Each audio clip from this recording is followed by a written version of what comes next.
अस्सलाम वालेकुम बेटा, today we are starting a new chapter that is functions and limits. अच्छा, इसके अंदर हम फंक्शन को बाद में डील करेंगे। सबसे पहले हम लिमिट्स को देखते हैं कि बेसिकली लिमिट कहते किसे हैं, ठीक है ना। लिमिट्स की डेफिनेशन मेरे पास लिखी है। इससे रिलेटेड बेटा जितनी भी आपके जहन में जो मिसकॉन्सेप्शंस है ना, इंशाल्लाह आज वो क्लियर हो जाएंगी। लिमिट की डेफिनेशन फर्स्ट ऑफ ऑल देख लेते हैं। Limit is the approximate value of a given function. Limit क्या है? Limit is the approximate value of a given function. For suppose example से बात समझते हैं, ठीक है। लेट सपोज मेरे पास एक वेरिएबल है जिसकी वैल्यू 2 दी हुई है। एक वेरिएबल x है जिसकी वैल्यू 2 दी हुई है। तो क्या ये लिमिट कहलाएगी? नहीं। लिमिट की टर्म्स में अगर डिफाइन करें तो क्या होगा? देखो ये x इज इक्वल टू ये x इज इक्वल टू 2 है, यानी x की वैल्यू डायरेक्टली क्या है? 2 है। लेकिन अगर मैं लिखूं x अप्रोचेस टू, इससे क्या कहते हैं? अप्रोचेस टू या टेंड्स टू। लिमिट्स की फॉर्म में अगर डिफाइन करें, अगर मैं ये कहना चाहूं 2.0000100, तो क्या ये 2 कहलाएगी? ये एग्जैक्टली 2 अब नहीं कहलाएगी। ये क्या कहलाएगी? ये 2 के लगभग है, यानी 2 के करीब करीब है। यहां पे थोड़ा सा इंक्रीमेंट 2 के अंदर हुआ है, ठीक है ना। तो ये एग्जैक्टली 2 नहीं है। क्या कहेंगे इसको? x approaches to 2। ये क्या कर रही है? ये 2 को अप्रोच कर रही है, या ये 2 की अप्रोक्सीमेट वैल्यू है। ये x इज इक्वल टू 2 है ना, ये क्या कहला रही है? ये अप्रोक्सीमेटली इक्वल टू 2 है, एग्जैक्टली 2 नहीं है। और अगर मैं इसी तरह इसको लिख लूं x अप्रोचेस टू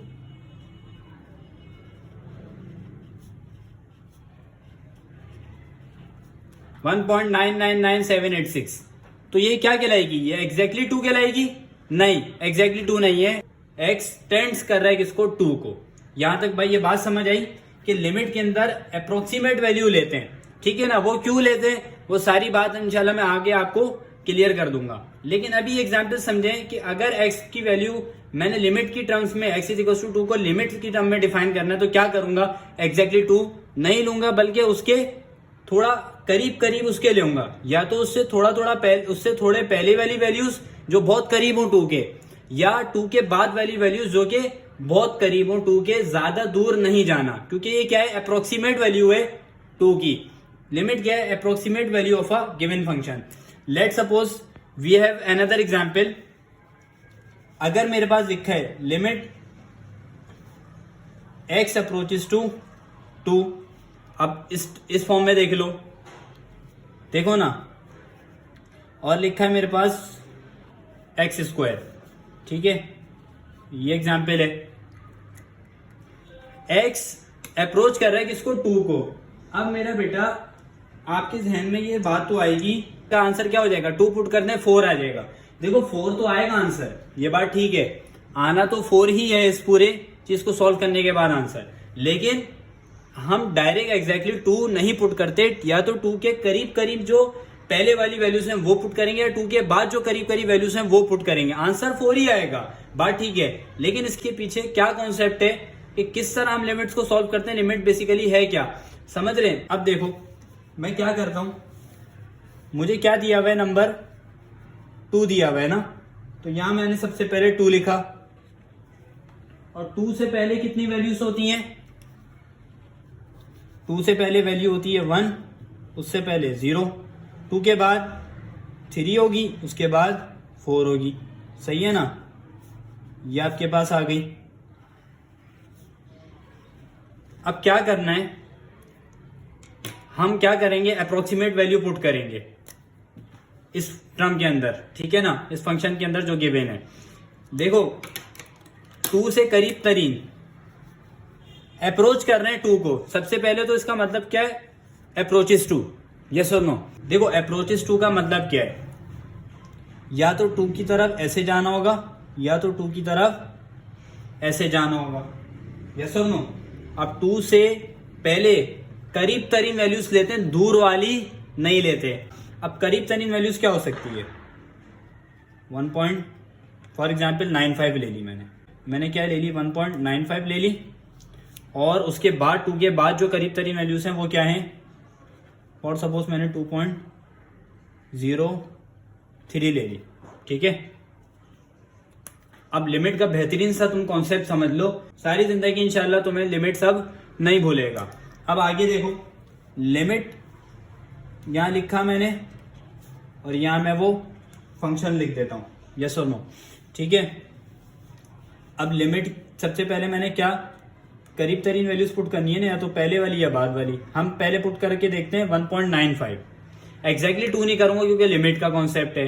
1.95 है, और क्या चीज है दूसरी, हमने क्या ली 2.03 वाली वैल्यू ले ली, ठीक है।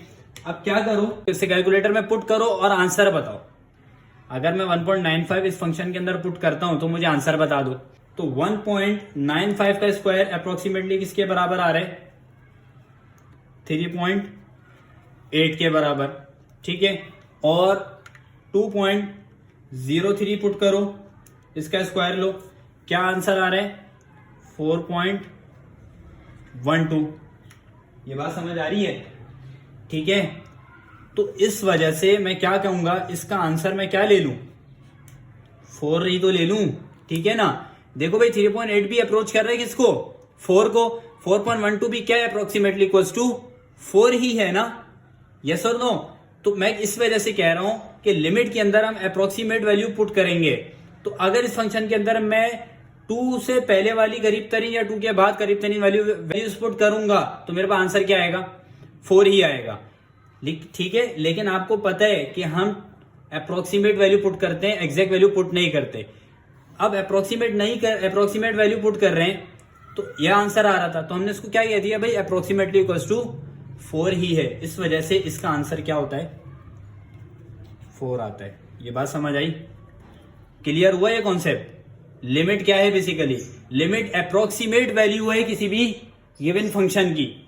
ये एग्जांपल हमने सॉल्व करी कि अगर लिमिट की वैल्यू दी हुई है x approaches to 2, x approach कर रहा है 2 को, एग्जैक्टली इक्वल्स नहीं है 2 के, तो x स्क्वायर वाले फंक्शन का आंसर हमने निकालना है। तो हमने क्या किया, 2 से पहले वाली करीब तरीन वैल्यूज देखी, 2 के बाद वाली करीब तरीन देखी, करीब तरीन मैं बार बार कह रहा हूं। तो हमने 1.5 फॉर सपोज ले लिया, ठीक है। हमने सपोज कर लिया भाई ये 2 से पहले वाली वैल्यू है जो कि करीब तरीन है 2 के। आप कोई और सी भी ले लो, 1.97, 96, 98 ले लो, कुछ भी ले लो, ठीक है ना। हमने पुट करी, इसके अंदर अप्रोक्सीमेट आंसर क्या हमें आंसर क्या मिल रहा था 3.8। तो हमने क्या कह दिया भाई ये अप्रोक्सीमेट ही है किसके, 4 के। सिमिलरली 2.03 है, उसके बाद वाला 2 के बाद वाला हमने नंबर ले लिया करीब तरीन 2.03। अब हमने पुट किया फंक्शन के अंदर एक्स स्क्वायर के अंदर, आंसर क्या मिला 4.12। हमने इसे क्या कह दिया, ये अप्रोक्सीमेट वैल्यू है क्या, किसके बराबर, 4 के बराबर है। ये दोनों वैल्यूज किसके बराबर ले रहा हूं, अप्रोक्सीमेटली इक्वल्स टू 4 के ला रही हैं, समझ रहे हो। अब यहां तक तो हमें लिमिट की वैल्यू समझ आ गई कि अप्रोक्सीमेट वैल्यू होती है गिवन फंक्शन की। अब मैं क्यों मना कर रहा हूं कि आप एग्जैक्ट वैल्यू नहीं पुट कर सकते लिमिट के अंदर, आप एग्जैक्ट वैल्यू पुट नहीं कर सकते। जैसे यहां पर हमने एग्जैक्टली 2 पुट नहीं किया, हमने 2 से करीब तरीन पहले वाली और बाद वाली की। अच्छा, मैं क्यों मना कर रहा हूं कि हमारे पास लिमिट के अंदर एग्जैक्ट वैल्यू नहीं पुट की जाती, अप्रोक्सीमेट वैल्यू पुट की जाती है, ठीक है। उसके पीछे वजह क्या है देखो, वो भी समझ आ जाएगी अभी। अगर मेरे पास ये है लिमिट x अप्रोचेस टू 1 और मेरे पास है x plus 1 divide by x minus 1, ठीक है। अगर मैं यहां पर डायरेक्ट एग्जैक्ट वैल्यू 1 यानी पुट कर देता हूं तो क्या हो जाएगा मेरे पास, 1 प्लस 1 1 माइनस 1, तो ये क्या हो जाएगा 2/0। ये क्या हो जाएगा 2/0, दैट इज इंफिनिटी। तो बेटा ये क्या हो जाएगा 2/0 क्या है, ये मेरे पास कहलाता है अनडिफाइंड वैल्यू, यानी इस फंक्शन की वैल्यू को हम डिफाइंड नहीं कर सकते। ये क्या है, अनडिफाइंड वैल्यू है, सही है। ये इशू होता है कि हम एग्जैक्ट वैल्यू पुट जब ही नहीं कराते, वजह कि हमारे पास अनडिफाइंड वैल्यू आने का खतरा होता है। तो इसलिए हम क्या करते हैं, हम अप्रोक्सीमेट वैल्यू पुट करते हैं ताकि हमारे पास अनडिफाइंड वैल्यू ना आए। बेटा वो 7 से 8 फैक्टर्स है जिसको हम क्या कहते हैं, अनडिफाइंड वैल्यू कहलाती हैं वो। तो वो इंशाल्लाह बाद में मैं आपको डिस्कस कर लूंगा वो आपसे। तो अभी तक आप ये रखो कि लिमिट के अंदर हम क्या करते हैं, अप्रोक्सीमेट वैल्यू पुट करते हैं। वजह कि अगर अप्रोक्सीमेट वैल्यू नहीं पुट की, एग्जैक्ट वैल्यू पुट की, तो अनडिफाइंड आंसर आने का इशू होता है। मेरा बेटा अब नोट करके कुछ पॉइंट्स लिख लो, ये आपको आगे क्वेश्चन सॉल्विंग के अंदर हेल्प आउट करेंगे। देखो सबसे पहला पॉइंट मेरे पास क्या है, अगर लिमिट x अप्रोचेस टू है, लिमिट अप्लाई हो रही हो x की पावर n के ऊपर, लिमिट अप्लाई हो रही है x की पावर n के ऊपर, कोई भी टर्म है जिसके साथ कोई ना कोई पावर लगी है, तो उसका आंसर लिमिट के अंदर क्या होता है, a पावर n बन जाएगी। ठीक है, x की जब आपने a पुट किया तो क्या आ जाएगा, x a की पावर n हो जाएगा। ठीक है, कोई भी ऐसी टर्म लिखी हो जिसके साथ कोई पावर लगी हो, लिमिट क्या करती है, लिमिट जस्ट उस टर्म के ऊपर अप्लाई हो जाती है, पावर सेम रहेगी। ठीक है, अब आपका दूसरा पॉइंट क्या है, लिमिट अगर अप्लाई हो रहा हो कोई ऐसी टर्म के ऊपर जिसके साथ कांस्टेंट लगा हुआ है। ठीक है, लिमिट अप्लाई हो रही है ऐसी टर्म के ऊपर जिसके साथ कोई ना कोई कांस्टेंट लगा हुआ है, तो क्या होगा, कांस्टेंट बाहर चले जाता है और लिमिट आपके पास उस टर्म के ऊपर अप्लाई हो जाती है। कांस्टेंट बाहर चले जाएगा, लिमिट उस टर्म के ऊपर अप्लाई हो जाएगी। ये बात कोई मसला। थर्ड पॉइंट क्या है, लिमिट अप्लाई हो रही है दो ऐसी टर्म्स के ऊपर जो कि ऐड हो रही है या फिर सब्ट्रैक्ट हो रही है। यहां देखो, या तो ऐड हो रही है या फिर सब्ट्रैक्ट हो रही है। तो लिमिट का फॉर्मूला क्या कहता है, लिमिट दोनों के ऊपर क्या हो जाएगी, अलग अलग अप्लाई हो जाएगी। लिमिट सेपरेटली दोनों के ऊपर क्या हो जाएगी, दोनों के ऊपर सेपरेटली अप्लाई हो जाएगी। यहां तक कोई मसला। ठीक है, अब सेकंड थिंग मेरे पास क्या है, लिमिट x अप्रोचेस टू, अब मेरे पास 4 पॉइंट क्या है, लिमिट अप्लाई हो रही है दो ऐसी टर्म्स के ऊपर जो कि क्या हो रही है, मल्टीप्लाई, वहां ऐड हो रही थी ऊपर, नीचे मल्टीप्लाई हो रही है। तो क्या हो जाएगा, लिमिट दोनों के ऊपर बारी बारी अप्लाई हो जाएंगी और मल्टीप्लीकेशन का साइन एज इट इज नीचे करेगा। ठीक है, ये सिंपल सा फॉर्मूला हो गया। अब लास्ट पॉइंट मेरे पास क्या आ रहा है, लिमिट अप्लाई हो रही है दो ऐसी टर्म्स के ऊपर जो कि क्या हो रही हैं, डिवाइड हो रही हैं। देखो ये सारे पॉइंट्स अपने ध्यान में रखना, ये क्वेश्चन सॉल्विंग के अंदर आपको हेल्प आउट करेंगे। पांचवा पॉइंट क्या है मेरे पास, लिमिट अप्लाई हो रही है दो ऐसी टर्म्स के ऊपर जो कि डिवाइड हो रही हैं। तो लिमिट क्या करती है, दोनों टर्म के ऊपर बारी बारी अप्लाई हो जाएगी, दोनों टर्म्स के ऊपर बारी बारी अप्लाई हो जाएगी, सेपरेटली दोनों के ऊपर लिमिट अप्लाई हो जाएगी। यहां तक कोई मसला, कोई मुश्किल। ठीक है, अब मेरे पास कुछ इंपॉर्टेंट पॉइंट्स हैं। डेरिवेटिव अगर अप्लाई होता है ऐसी टर्म के ऊपर जो कि सिर्फ कांस्टेंट हो, अकेली लिखी हो, कांस्टेंट टर्म के ऊपर जब डेरिवेटिव अप्लाई होगा तो उसका आंसर क्या होता था, बता दो खुद, 0 होता था। यस और नो, कांस्टेंट टर्म का डेरिवेटिव में जवाब 0। इंटीग्रेशन के अंदर क्या होता है, कांस्टेंट टर्म का आंसर जस्ट आप कांस्टेंट टर्म लिखो। दूसरा, यहां तक इंटीग्रेशन की बात कंप्लीट नहीं हुई, constant term as it is, और जिस आपके पास जिस डिफरेंशियल वेरिएबल की आपने रिस्पेक्ट से आपने इंटीग्रेशन अप्लाई की है वो वेरिएबल आ जाता है। यानी डिफरेंशियल वेरिएबल क्या है इधर, dx है। अगर dy होता यहाँ y आ जाता कांस्टेंट के साथ, अगर z होता z आ जाता कांस्टेंट के साथ। जिस इंटीग्रेशन के अंदर कांस्टेंट का आंसर क्या होता है, डिफरेंशियल वेरिएबल उसके साथ क्या हो जाता है, मल्टीप्लाई हो जाता है। अब तीसरा पॉइंट क्या, लिमिट अप्लाई हो रही है अगर कांस्टेंट टर्म के ऊपर, constant term as it is लिखी जाएगी, constant term as it is लिखी जाएगी। इसके अंदर लिमिट के अंदर कांस्टेंट टर्म का आंसर क्या होता है, constant term as it is लिखी जाती है। लिमिट के अंदर कांस्टेंट टर्म का आंसर क्या होता है, कांस्टेंट टर्म अकेले ऐसे लिख दिया जाता है और लिमिट क्या हो जाती है, रिमूव हो जाती है। ये बात यहां तक समझ में आ गई। अब मेरे पास एक्सरसाइज नंबर 1.6 और 1.7 के कुछ क्वेश्चंस आ रहे हैं। बेटा हम 1.6 और 1.7 को चैप्टर के अंदर साथ ही हैंडल आउट कर रहे होते हैं। तो मेरे पास पहला क्वेश्चन आ रहा है 1.6 का है, लिमिट x अप्रोचेस टू 0, और ये आपके पास पूरा फंक्शन लिखा है। देखो लिमिट को अप्लाई करने के लिए कुछ आपको, कि मैं जो अभी बात करने जा रहा हूं वो कंडीशन ना बन रही हो तब आप लिमिट की वैल्यू पुट करा सकते हैं। वो कंडीशन क्या है वो देख लो। देखो हमारे पास ना ही 0/0 बनना चाहिए ना ही 0.infinity बनना चाहिए। ये दोनों टर्म्स क्या कहलाती हैं? अनडिफाइंड टर्म्स है। ठीक, इसके अलावा और भी होती हैं, लेकिन अभी हम जस्ट इनको डील कर रहे हैं। देखो, लिमिट की वैल्यू जब तक पुट नहीं करा सकता जब तक ये कंडीशन खत्म ना हो जाए।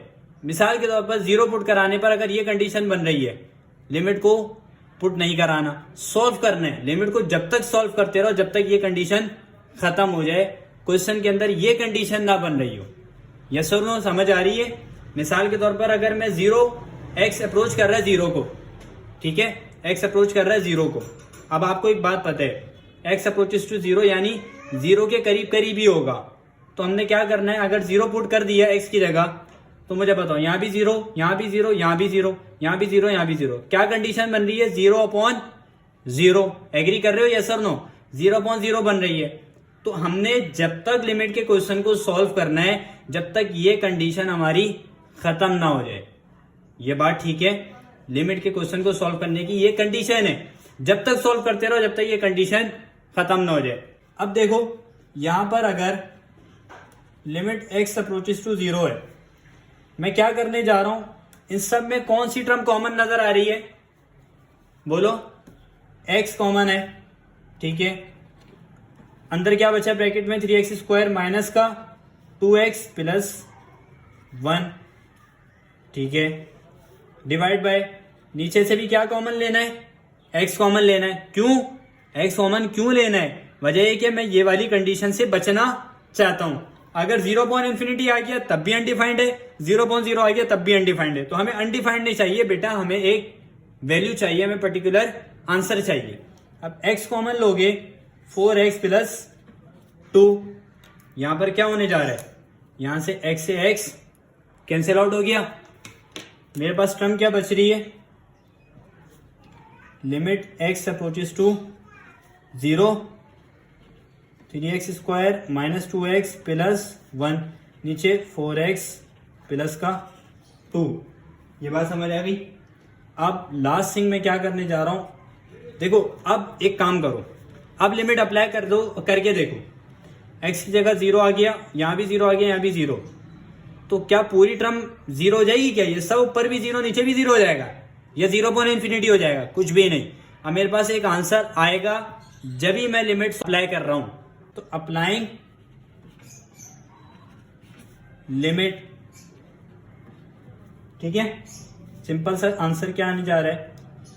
x की जगह 0, x की जगह 0, 1 आ गया। देखो ना, अभी डिवीजन फॉर्मूला फॉर लिमिट्स पढ़ा ना हमने पीछे, इंपॉर्टेंट पॉइंट्स में हमने डिवीजन फॉर्मूला फॉर लिमिट पढ़ा था। ये रहा लिमिट, दोनों के ऊपर अगर डिवाइड की फॉर्म में कोई क्वेश्चन आ रहा है तो लिमिट दोनों के ऊपर सेपरेटली अप्लाई हो जाएगी, ऊपर भी और न्यूमरेटर पे भी और डिनोमिनेटर पे भी। इधर भी ये करने जा रहा हूँ, डिवीजन की फॉर्म में क्वेश्चन दिया हुआ है तो लिमिट ऊपर भी अप्लाई हो रही है और नीचे भी अप्लाई हो जाएगी। तो क्या हो जाएगा? 4 × 0 प्लस 2। मेरे पास ये भी टर्म 0, ये भी टर्म 0, ऊपर न्यूमरेटर पे क्या बचा? 1, डिनोमिनेटर में 2 बचा। This will be our required answer.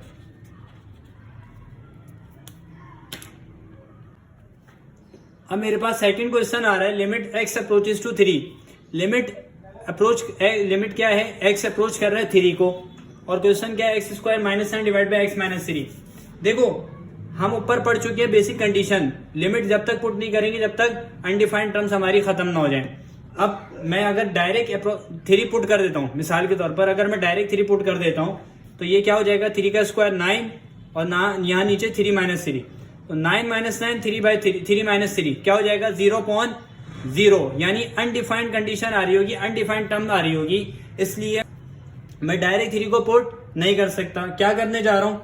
सबसे पहला काम क्या करो, लिमिट एज इट इज लिखी रहेगी कब तक? जब तक अनडिफाइंड कंडीशन खत्म ना हो जाए, लिखी भी है। यहां पर एक बात देखो, x के ऊपर मैं होल स्क्वायर लगा सकता हूं, यस लगा सकता हूं। 9 किसी का स्क्वायर होता है 3 का, ठीक है, x² माइनस 3 का स्क्वायर हो गया, डिवाइड बाय x माइनस 3। अब यहां पर क्या करो, आपको फॉर्मूला अप्लाई होता हुआ दिख रहा है, बेसिक फॉर्मूला है बिल्कुल, A square minus B square, A plus B and A minus B. ये फॉर्मूला ऊपर न्यूमरेटर पे अप्लाई होगा, यस और नो? सिंपल सा काम है।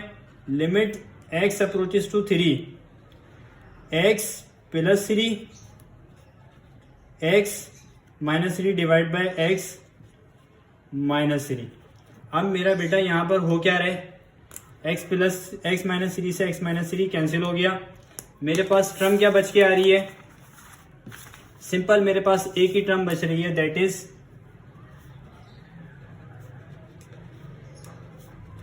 X plus 3।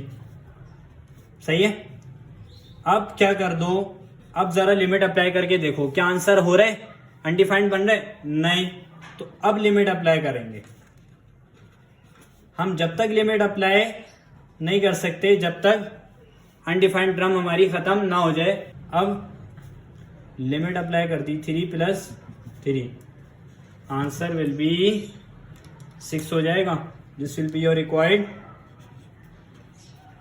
आंसर। अब बेटा मेरे पास बुक का क्वेश्चन नंबर 3 आ रहा है। Limit x approaches to 2 x square minus 7x plus 10 divide by x square minus 5x plus 6। Question के अंदर थोड़ी सी चेंजिंग हो गई। जो मैंने डिनोमिनेटर पे लिखा है बुक में न्यूमरेटर पे लिखा है, जो मैंने न्यूमरेटर पे लिखा है बुक के अंदर डिनोमिनेटर पे लिखा है, और कोई चेंजिंग नहीं है। ठीक है। सबसे पहले देखो हमने क्या पढ़ा पीछे, क्वेश्चन 1 और 2 के अंदर भी हम ये पढ़कर आए कि हम जब तक लिमिट की वैल्यू पुट नहीं करेंगे जब तक अनडिफाइंड कंडीशन हमारी खत्म क्वेश्चन में से ना हो जाए। लिमिट के क्वेश्चंस को जब तक सॉल्व करते रहो जब तक अनडिफाइंड कंडीशन खत्म नहीं होती। अब यहां पर अगर मिसाल के तौर पर मैं 2 पुट कर देता हूं डायरेक्टली, तो बेटा आंसर क्या होगा, यहाँ 2 का स्क्वायर, यहाँ 7 2 14, 4 2 का स्क्वायर 4, 4 माइनस 14 प्लस 10। ठीक है, 4 माइनस 14 प्लस 10, यहाँ 4 प्लस का वहां 10 प्लस का, 10 प्लस 4 14 और माइनस 14 0। न्यूमरेटर क्या हो जाएगा 0। यहां पर भी क्या हो जाएगा, एक्स स्क्वायर का आंसर 4 हो गया, 5 2 10 हो गया, 4 प्लस 6 10 और माइनस का 10 कैंसिल आउट हो गया, या 0.0 आ रहा होगा, यानी अनडिफाइंड कंडीशन बन रही होगी। तो हम डायरेक्टली 2 को पुट नहीं करा सकते। तो हम इन क्वेश्चंस को कैसे सॉल्व करेंगे, देखो यहां पर कोई फॉर्मूला भी अप्लाई होते नहीं दिख रहा। ठीक है ना, जैसे हमारा लगा ए स्क्वायर माइनस बी स्क्वायर वाला, वो भी नहीं लगा। और जैसे क्वेश्चन नंबर 1 के अंदर हमने किया था, क्या हमने यहाँ पे x कॉमन निकाल लिया था क्योंकि सब में x कॉमन था ना, तो यहाँ पर तो वाला कॉन्सेप्ट इस्तेमाल नहीं हो रहा। यहाँ पर क्या करोगे, देखो यहाँ इन क्वेश्चन के अंदर हम मिडिल टर्म ब्रेक करने की कोशिश करेंगे। मिडिल टर्म कैसे ब्रेक होती है, सिंपल सी ट्रिक है, पहली और आखिरी टर्म को मल्टीप्लाई करो। देखो पहली और आखिरी टर्म 10 को और एक्स स्क्वायर को नहीं, एक्स स्क्वायर के बराबर में जो लिखा गया नंबर है, इसके पीछे लिखा गया जो नंबर है दैट इज 1। 10 मल्टीप्लाई बाय 1 10 होता है। और फिर ये वाले साइन को देखो, either it is positive either it is negative. ये वाले साइन को देखो, कांस्टेंट के बराबर वाला, कांस्टेंट का साइन देखो पॉजिटिव है या नेगेटिव। उसी रिस्पेक्ट से फिर आप क्या करो, नंबर्स को ऐड या सब्ट्रैक्ट करो। देखो मिडिल टर्म क्या बेसिकली ट्रिक होती है, दो ऐसे नंबर मल्टीप्लाई करो तो अभी यहां पर 10 बन रहा है ना, पहली और आखिरी मल्टीप्लाई करो तो 10 बन रहा है। दो ऐसे नंबर मल्टीप्लाई करो तो 10 बने, और कांस्टेंट का साइन देखो, दो ऐसे नंबर मल्टीप्लाई करो तो 10 बने और प्लस करो तो 7 बने। देखो हमने वो नंबर यूज करने जिनको हम मल्टीप्लाई करें तो आपस में वो आंसर दें 10, और उन्हीं दोनों को आपस में प्लस करें तो क्या बने, 7 बने। तो क्या 10 अगर मैं ले लूं 10 और 1, तो भाई 10 मतलब 10 तो हो रहा है, दो मल्टीप्लाई करने से 10 तो आ रहा है, ऐड करने से क्या 7 दे रहे, नहीं। तो हम इन दोनों नंबर्स को रिजेक्ट कर देंगे 10 और 1 को। अब मैं कौन से नंबर लेने जा रहा हूं खुद बता दो, सिंपल से नंबर है, 5 2 10 और 5 प्लस 2 भी क्या होता है 7, 5 प्लस 2 और यहाँ x का x रहा प्लस 10, डिवाइड में क्या आ रहा है एक्स स्क्वायर। दो ऐसे नंबर मल्टीप्लाई करो क्या बन रहा है 6 बन रहा है, प्लस करो तो 5 बनना चाहिए, नहीं 6 और 1 भी नहीं है। तो कौन से ऐसे दो नंबर है, 3 और 2 है, 3 और 2, 3 2 6 भी हो रहा है, 3 प्लस 2 5 भी हो रहा है, यस और नो। ये है यहां पर लिमिट x अप्रोचेस टू 2 क्या हो जाएगा, x square -5x -2x plus का 10 हो गया। नीचे क्या हो गया, एक्स स्क्वायर माइनस का 3x माइनस का 2x प्लस का 6 हो गया। क्या हो रहा है, लिमिट x अप्रोचेस टू 2, या इन दोनों में से कॉमन निकालो, या इन दोनों में से कॉमन निकालो, या इन दोनों में से, या इन दोनों में से, यही होता है ना, दो टर्म में से कॉमन निकलते हैं। x बचा x -5 ब्रैकेट में, -2 है, माइनस साइन कॉमन आ रहा है, अंदर के सारे साइन क्या हो जाएंगे, चेंज हो जाएंगे। 2 के टेबल में 10 कब आता है, 2 5 जा, ठीक है। 2 के टेबल में 5 कब आते हैं, 10 कब आते हैं, 2 5 जा, ठीक है। ये हो गया। डिवीजन में क्या आ रहा है, x कॉमन, x -3 आ गया, -2 कॉमन तो x माइनस क्या आ गया, x -3 आ गया, ठीक है। लिमिट x अप्रोचेस टू 2 ही रहा। देखो उसके अंदर क्या होता था, जब फैक्टर्स बनते थे, जो सेम फैक्टर होता था उसको एक मरतबा, सेम टर्म एक मरतबा, बाकी जो बचा वो as it is. x -3 same है दोनों, एक दफा x -2 बचा, ठीक है ना। अब नेक्स्ट थिंग मेरे पास क्या होने जा रही है, x -2 से x -2 कैंसिल हो गया, मेरे पास टर्म क्या बच रही है, limit x approaches to 2 x -5 divide by x -3।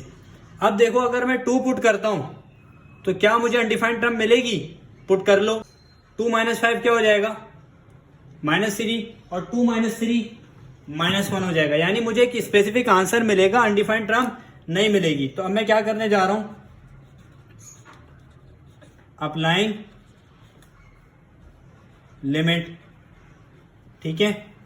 क्या हो जाएगा, 2 -5 डिवाइड 2 -3, मुझे आंसर क्या मिल रहा है, यहां देखो 2 -5 -3 -1, माइनस से minus cancel, 3/1, it means just 3 आ रहा है। अगर बुक के अकॉर्डिंग करोगे तो आपको 1/3 दे रहा होगा, ठीक है। मैंने आपको पहले मेंशन कर दिया था मिस्टेक क्या हुई थी। अब एक होमवर्क मैं दे रहा हूं, ये आप सॉल्व करके मुझे आंसर मेंशन कर देना। होमवर्क क्या है, limit x approaches to 2 x square -5x plus 6